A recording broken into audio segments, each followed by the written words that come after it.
It is a chalice symbolic of excellence, a holy grail bequeathed to a champion. In 37 events over a grueling 33-week stretch, the best players in the world have competed to prepare for this moment. Yes. Number 1 for Ricky. A time when only the best will suffice. A time of Darwinian principles, when every shot can lead to survival. Oh my goodness, he made it! Or elimination. After enduring the regular season, 125 players are now ready to proclaim this their time. Welcome to the 2012 PGA Tour Playoffs for the FedExCup.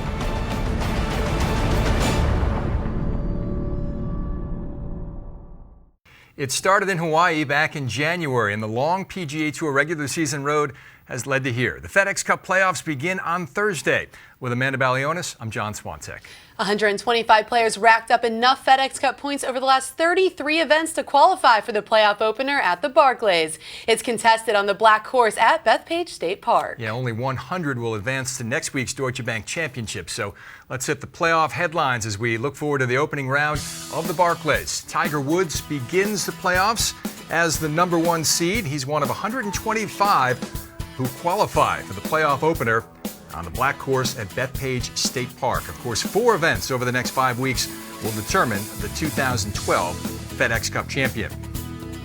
The playoffs is a numbers game, and it can be a lot to absorb as scores are dropping, points are increasing, and field sizes are shrinking. But don't worry, we've got you covered with all of the numbers you need to know now and in the upcoming weeks, as well as the ones that you just can't forget from the past. 122, the number of strokes Tiger Woods is under par in his 40 rounds in playoff history to lead the tour. 60, the score that's the lowest round in playoff history. Zach Johnson shot it during the 3rd round of the 2007 Tour Championship by Coca-Cola. 25, the ranking from which Bill Haas rose to win the FedExCup in 2011, demonstrating the volatility prevalent in the playoffs. 5, the number of times the points totals from the regular season are multiplied. A regular season win gives you 500 points. However, a postseason win will give you 2,500, just over 200 more than Tiger Woods leads the standings with right now. 3, the number of times the player who won the Tour Championship also took home the FedExCup. Tiger Woods achieved it in 2007, while Jim Furyk and Bill Haas turned the trick the last 2 years. 2, the number of players who have participated in every event in PGA Tour Playoffs history. Steve Stricker and Hunter Mahan have played in all 20. 0, the number of times the reigning FedExCup champion qualified for the next season's Tour Championship. Not good news for Bill Haas. Then there's the most basic number of all, 125, the number of players at the Barclays, which then becomes 100 at the Deutsche Bank Championship. That becomes 70 at the BMW Championship, and then becomes 30 at the Tour Championship by Coca-Cola. That becomes just 1 FedExCup champion. A lot of numbers to remember. Now let's take a look at the players that just snuck their way into the FedExCup playoffs. Harrison Frazier sitting at 121, with Jerry Kelly sitting at 122. Boo Weekley missed the cut at the Wyndham, but still finishes inside at 123, with Heath Slocum at 124, and Jason Bone is in that final spot at 125.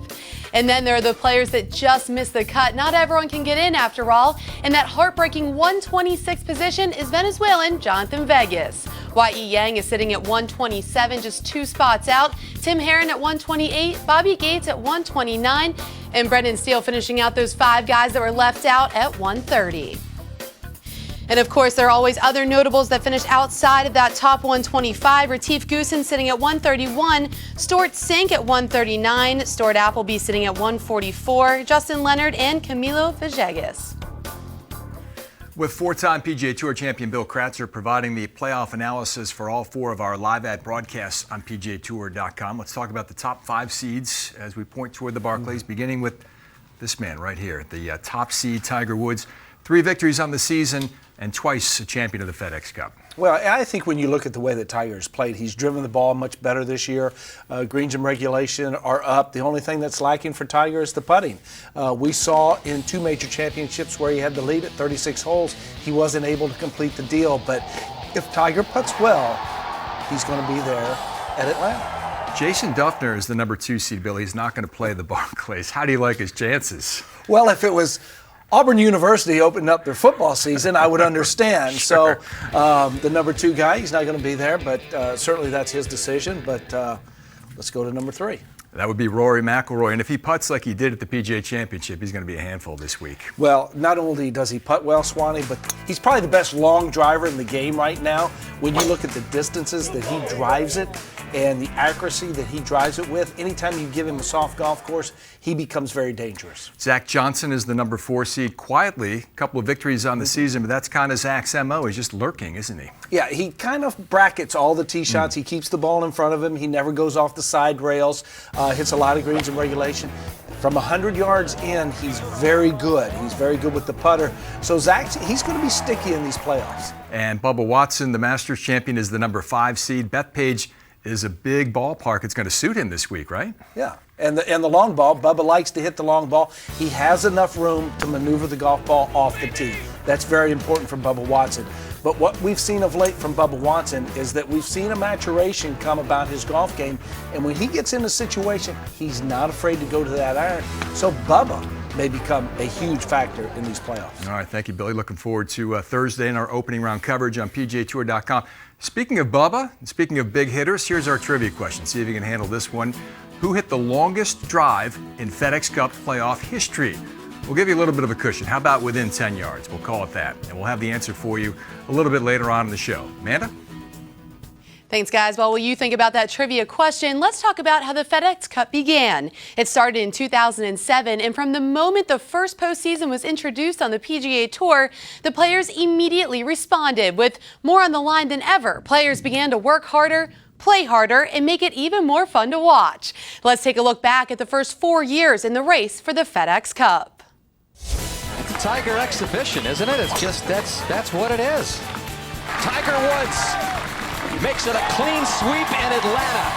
The first winner of the FedEx Cup, his second tour championship, and his first win at East Lake. Oh, he's holding the line. He's got it in. 60 feet. 60 feet. He is the best putter in the world. I'm really happy that I've won this. He's got plenty of speed. Watch out. Here comes Tiger. Tiger Woods takes the season-long FedEx Cup. He's 2 for 2 in that department after sitting out last year with reconstructive knee surgery. This to win it all. Jim Furyk finally has his tour championship and $10 million as the FedEx Cup winner.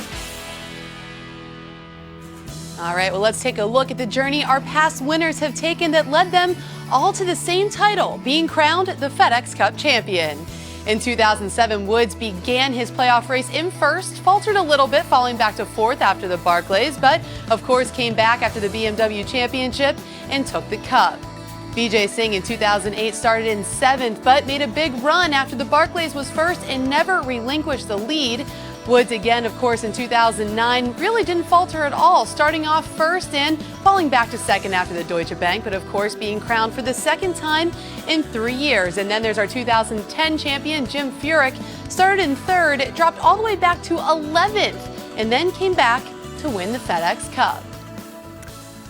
All right, thanks, Amanda. Bill Haas begins the playoffs as the defending FedEx Cup champion, joining a classy collection of players, Tiger Woods, Vijay Singh, and Jim Furyk, who have all hoisted the Tiffany Trophy. But the way that Haas got the job done at last year's Tour Championship, well, that was truly something special, lifted by the signature shot of the 2011 season. How about the lie for Bill Haas, Roger? The lie is very good.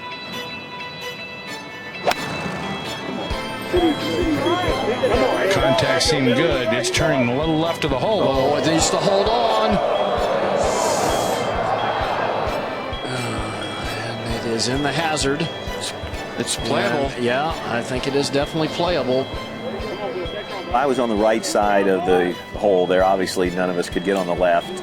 My thought was that he gave it a hell of a try, and it's a shame that he's going to lose this tournament. Me and my brother were talking on the way up that we're all going to have to drop here and hopefully chip it in for par.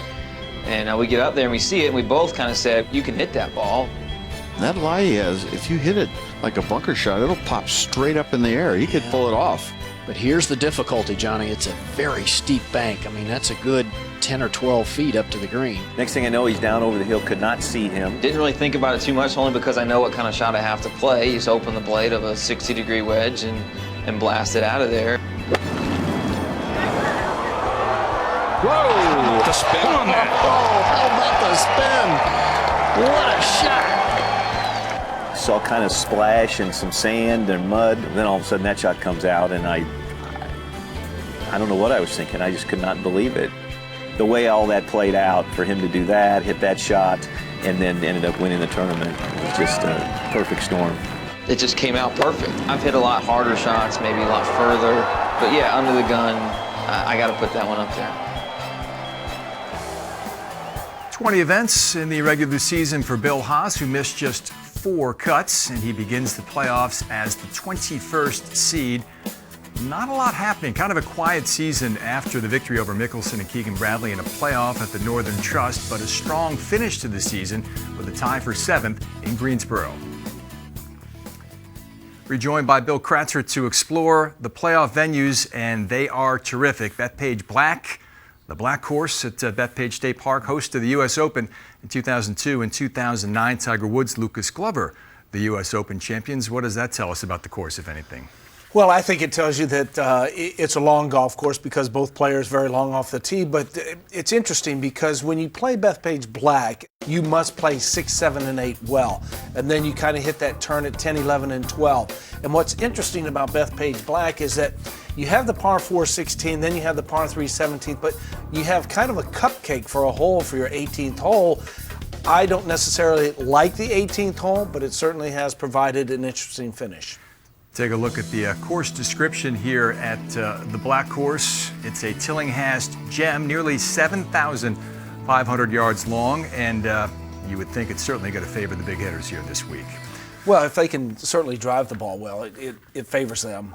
But it just all depends on how tall that ryegrass rough is. Yeah, same for the situation outside of Boston, TPC Boston, originally an Arnold Palmer design, but Gil Hans came in and reworked the golf course a few years back.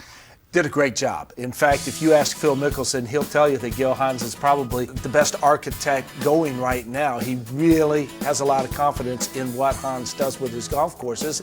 And he redid the par 3s there, and then he repositioned some bunkers.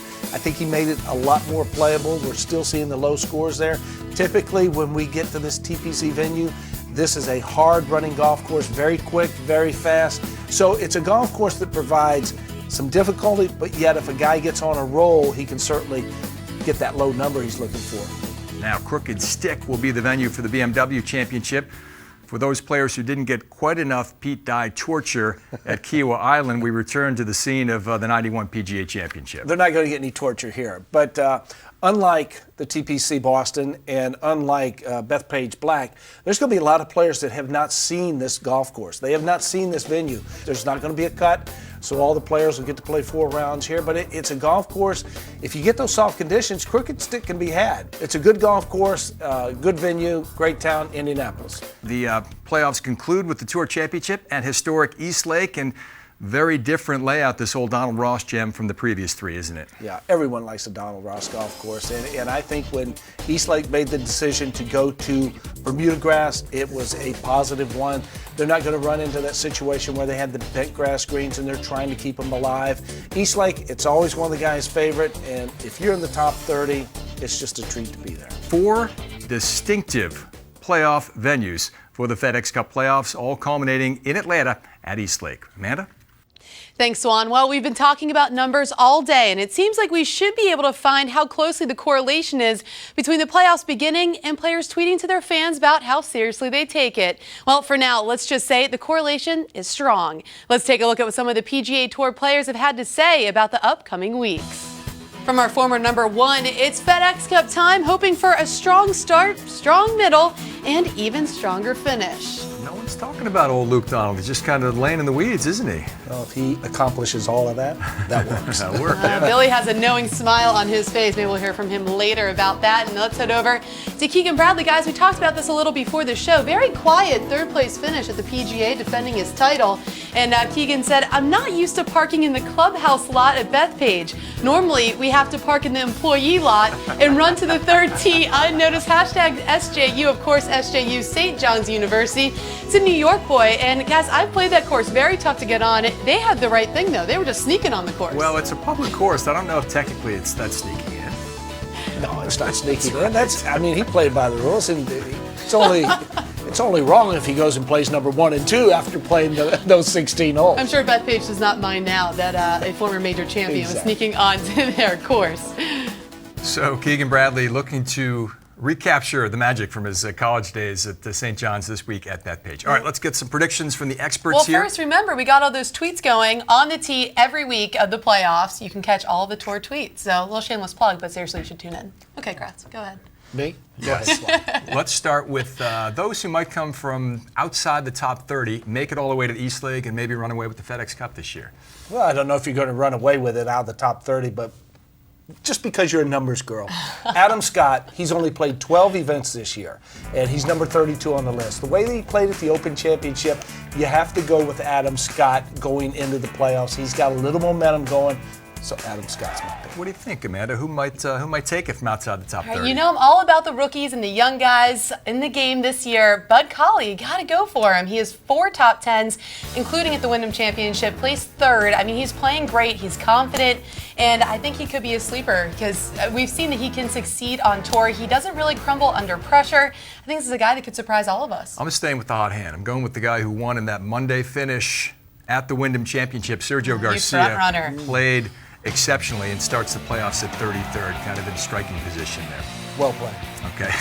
How about a little closer to the top of the point standings, but outside the top 5? There's some high-quality players there. Who do you have your eye on? Only because I can follow him on Twitter. There we go. Okay, Luke Donald.